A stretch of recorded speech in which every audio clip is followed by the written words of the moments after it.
आप सबको जय मसीह की। प्रभु आप सबको आशीष करे। प्रभु महान है और जिंदा खुदावन है। और आज मैं बात करूंगा प्रभु यीशु मसीह कितना प्रेम हमें करते हैं, और प्रभु ये भी चाहते हैं कि हम भी परमेश्वर से प्यार करें। तो प्रभु ने एक व्यक्ति से पूछा कि सबसे बड़ी आज्ञा क्या है। और प्रभु यीशु मसीह ने जब उनसे पूछा उस व्यक्ति से, तो उस व्यक्ति ने उत्तर दिया कि सबसे बड़ी आज्ञा तो ये है कि तू अपने प्रभु परमेश्वर से सारे मन, सारे प्राण और सारी बुद्धि, सारी शक्ति के साथ प्रेम करना, और ये पहली आज्ञा है।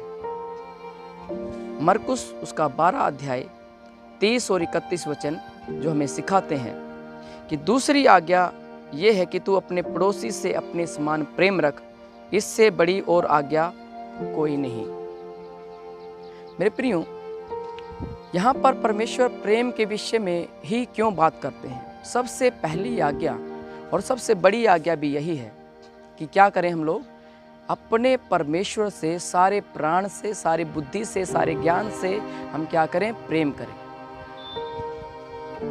जितनी भी सामर्थ हम में है उससे हम प्रभु को प्यार करें, और परमेश्वर भी हमसे इतना ही प्रेम करते हैं, वैसा ही हम भी परमेश्वर से प्यार करें। यह क्या बुरी बात है कि हम परमेश्वर से प्यार करें। यदि हम सच्चे परमेश्वर को ढूंढ लेते हैं तो उसके बाद हम क्यों ना प्रभु से प्यार करें, क्यों ना हम परमेश्वर के लिए जिएं और मरें भी, क्योंकि परमेश्वर जो है वो प्रेम है, और प्रेम को पालन करना ये हर एक मनुष्य का कर्तव्य है कि वो परमेश्वर से प्यार करें। हालेलुया। प्रेम की आज्ञाएं, परमेश्वर की आज्ञाएं बुरी नहीं बल्कि आपकी भलाई की है। प्रभु परमेश्वर ने इस जगत के लिए अपने प्रेम को रखा है। हर एक व्यक्ति इस दुनिया में जीता है, गलतियां करता है, पाप करता है, बुराई करता है, फिर भी परमेश्वर उन्हें एकदम से नष्ट नहीं करता।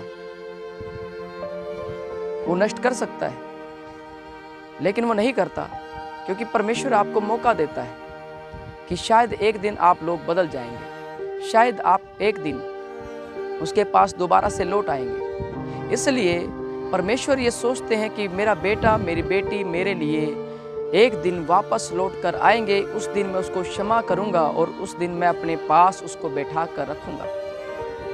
लेकिन हम ये सोचते हैं कि परमेश्वर तो नहीं है, इसी कारण से मैं जितना चाहूं उतना पाप कर सकता हूं। आज बहुत सारे लोग ये कहते हैं कि परमेश्वर तो नहीं है, और वे मन चाहा पाप करते हैं, किसी को मारते हैं, किसी को पीटते हैं, अपनी मर्जी के अनुसार व्यभिचार करते हैं, बुराई करते हैं, शराब पीते हैं, क्योंकि यही तो होने चाहिए। और जो सच्चे परमेश्वर को नहीं जानते वो लोग भी इसी प्रकार से झूठे परमेश्वर को मानकर शराब पीते हैं, नशा करते हैं और ड्रग्स लेते हैं, और फिर कहते हैं कि हमारा परमेश्वर भी तो ड्रग्स लेता है तो हम क्यों ना लें, हमारा परमेश्वर भी तो व्यभिचार करता है हम क्यों ना करें। मैं आपसे ये कहना चाहता हूँ मेरे प्रियो कि परमेश्वर ऐसा नहीं है कि वो व्यभिचार करे, परमेश्वर ऐसा नहीं है कि वो जो है दगा करे, झूठ बोले। परमेश्वर बिल्कुल भी ऐसा नहीं है। जो सच्चे परमेश्वर को ढूंढ पाते हैं वो व्यक्ति महान पुरुष बन जाते हैं। जैसे हम उदाहरण के रूप में लेते हैं कबीरदास साहिब, उन्होंने भी इसी प्रकार से परमेश्वर को ढूंढने के लिए कहा, और उन्होंने कहा कि परमेश्वर मंदिरों में नहीं है। और मैं आपको ये बताना चाहता हूँ मेरे प्रियो, बहुत सारे महापुरुषों ने भी हमें ये सिखाया है कि सच्चा प्रेम जो है वो हमारे जीवन में होना चाहिए, और हमारा प्रेम परमेश्वर के प्रति हो। हम अच्छे कर्मों के लिए, अच्छे परमेश्वर के लिए, जो सच्चा परमेश्वर है उसके लिए हमें जीने की आवश्यकता है। हालेलुया। और मैं आपको ये बताना चाहता हूँ मेरे प्रियो कि सच्चे परमेश्वर की खोज कीजिए। प्रभु यीशु मसीह ने हमें ये सिखाया कि जो सच्चा परमेश्वर है, जिंदा खुदावन है, उसकी भक्ति करना हमारे लिए कितना इम्पोर्टेंट है, उससे प्रार्थना करना, बात करना कितना ज़रूरी है। जो भी व्यक्ति परमेश्वर से बात करेगा वो बुरे काम नहीं करेगा। क्यों नहीं करेगा? क्योंकि उसने परमेश्वर से बात की है, उसने परमेश्वर को ढूंढ लिया है, तो उसका मन जो है बुराई की बातों में, दुनियावी बातों में नहीं लगेगा, क्योंकि उसने सच्चे परमेश्वर को ढूंढ लिया है। वो कमाएगा, खाएगा, अपने परिवार के लिए जिएगा और अपने प्रभु की भक्ति में लीन रहेगा। लेकिन जो व्यक्ति परमेश्वर को नहीं जानता, वो व्यक्ति किसी भी प्रकार से वो सिर्फ अपने वासनाओं को पूरा करता है, बुराई करता है, अपने लिए ही धन बटोरता है, दूसरों को वो नहीं देखता कि उस दूसरे के जीवन में क्या प्रॉब्लम्स है। वो किसी से प्रेम नहीं रखता, वो केवल अपनी चिंता करता है। और यही फर्क है एक आत्मिक मनुष्य में और एक संसारिक मनुष्य में।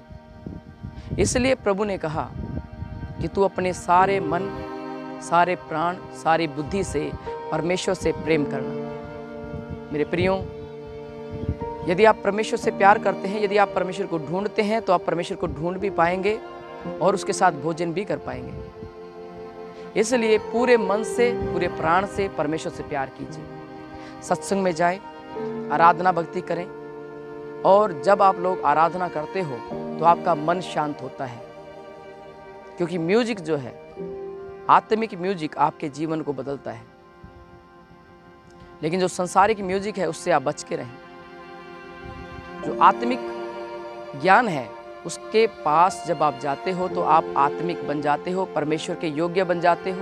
उसके साथ साथ आप लोग संसार के लिए भी कभी बुराई नहीं हो सकते, बल्कि परमेश्वर के लोगों के लिए, सारी मानव जाति के लिए आप एक ऐसे महापुरुष बनते हो जिसकी इस दुनिया में जरूरत है।